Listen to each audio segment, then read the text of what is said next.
Now, as the Donald Trump and his tariff tyranny continues, Prime Minister Narendra Modi is stepping up the engagement with fellow BRICS nations.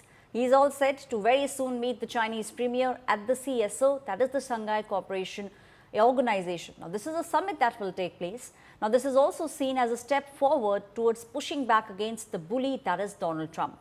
Can the brook now break Donald Trump's brick by brick? Take a look at this special report. There's no let-up in the tension between India and the United States over tariffs. After President Donald Trump imposed additional 25% tariffs on India, taking the total levy to 50%, India is now exploring all other avenues. New Delhi has a series of meetings lined up with leaders of BRICS nations. Prime Minister Narendra Modi and Brazilian President Lula da Silva spoke over the phone on Thursday. Brazil confirmed tariffs, trade and other global issues were discussed by the two leaders.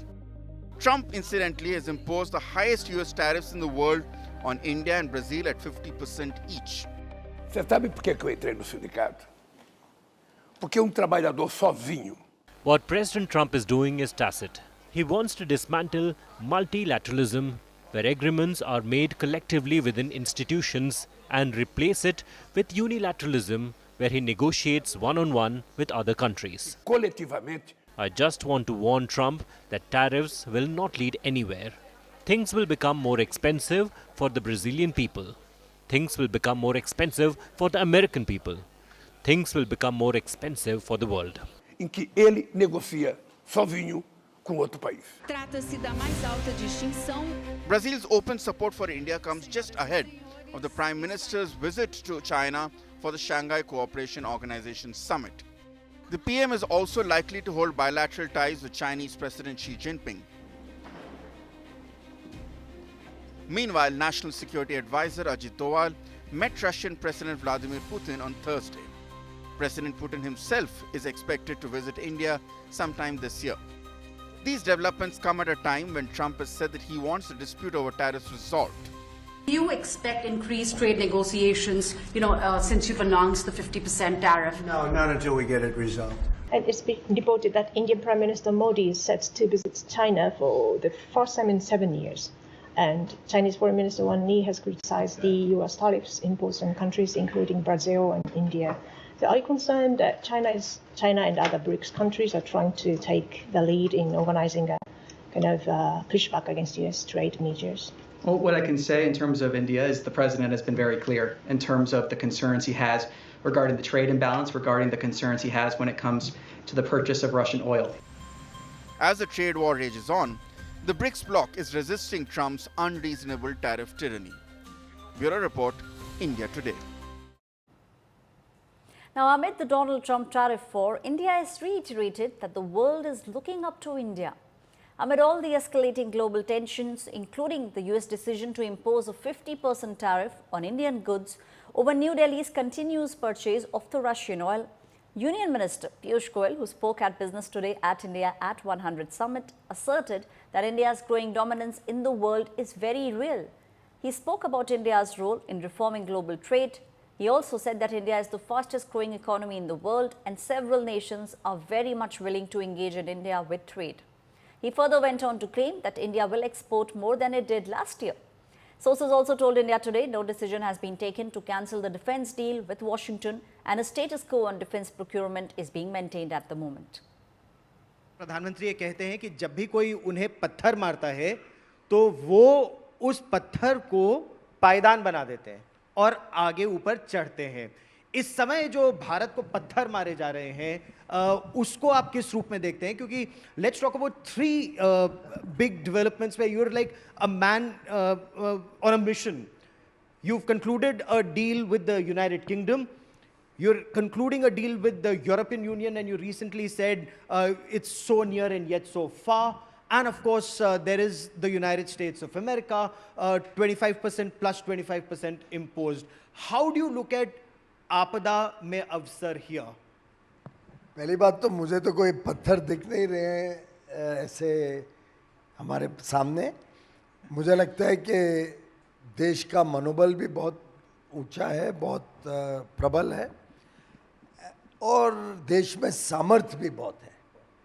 मैं आपको 2-3 उदाहरण देता हूं जिससे आपको भी ध्यान में आएगा इस देश की ताकत क्या है। आप याद करिए 1999 को एक पूरे दुनिया में खलबली मच गई थी that the sky is going to fall on the world's head, and I am referring to the Y2K moment. 31st December 1999, 12 midnight, the whole world had assumed and were convinced, all the Western developed world, the very so-called evolved and intellectual people were all convinced that on 31st December 1999, 12 midnight, all systems will crash, which they call the Y2K bug. और ढेर सारे लोगों ने हजारों करोड़ रुपए खर्चे उसकी तैयारी में। तभी अटल बिहारी वाजपेयी जी की सरकार थी। अटल जी ने इसको अवसर देख लिया, पूरी हमारी आईटी इंडस्ट्री को सहयोग किया। तभी आपको याद होगा सॉफ्टवेयर टेक्नोलॉजी पार्क्स आए थे, एसटीपीआई, अलग अलग प्रकार से इंडस्ट्री को सपोर्ट भी किया और साथ ही इंडस्ट्री को छूट भी दी। सरकारी इंटरफेरेंस आईटी सेक्टर में एकदम खत्म कर दी। न्यू टेलीकॉम पॉलिसी लाई जिससे डिजिटल कैपेबिलिटीज भारत की बढ़ी। और उसके बाद कुछ होना तो था नहीं। भारत के लोग तो समझदार हैं। हमने ऐसे कई मिलेनियम देखे हैं चेंज होते। हमारा इतिहास तो हजारों साल का है। तो भारत में किसको चिंता नहीं थी, पर हमको अवसर मिल गया। हमने अवसर का पूरा फायदा उठाया और उधर से आज तक हमारी आईटी इंडस्ट्री ने पीछे नहीं देखा है। आज $300 बिलियन की लाखों लोगों को नौकरियां, भारत को इतना बड़ा फॉरेन एक्सचेंज अर्निंग, एक बड़ा सेक्टर खड़ा हो गया।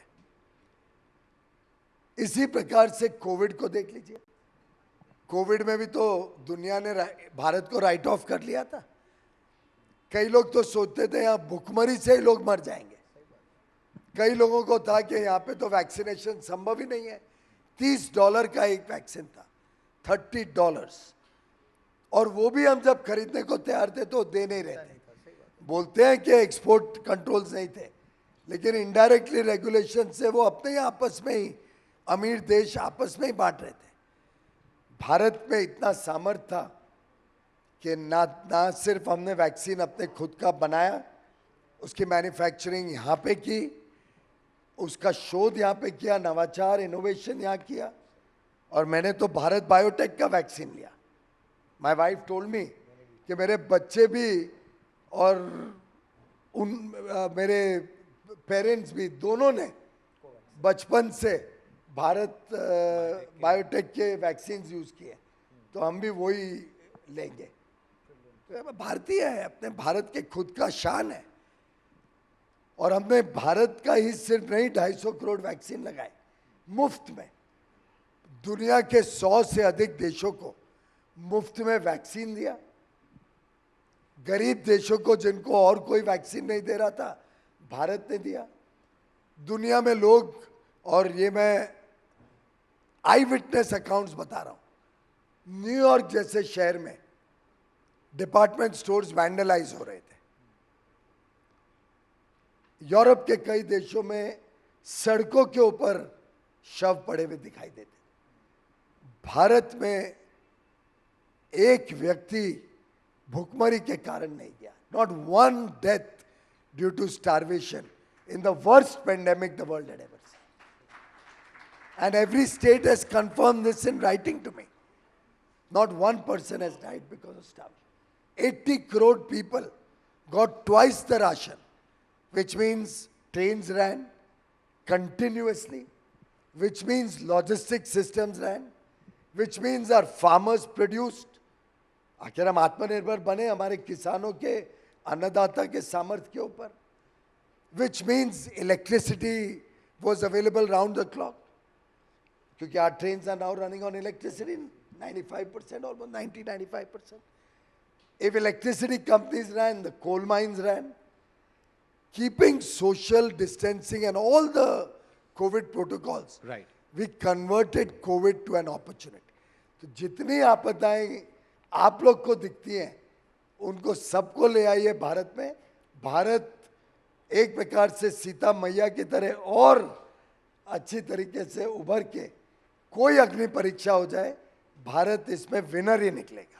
Agni Pariksha ho jaye, Bharat winner niklega. This is calls for a round of applause. But Piyush, I want to ask you, since you connecting previous challenges with how we dealt with it, how do you think we as a nation will deal with this challenge of deglobalization and how the trade order is being completely dismantled?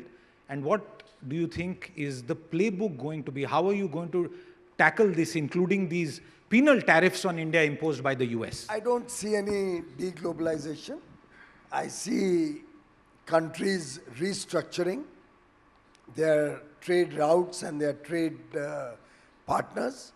And I'm quite confident this year India will do more exports than we did last year.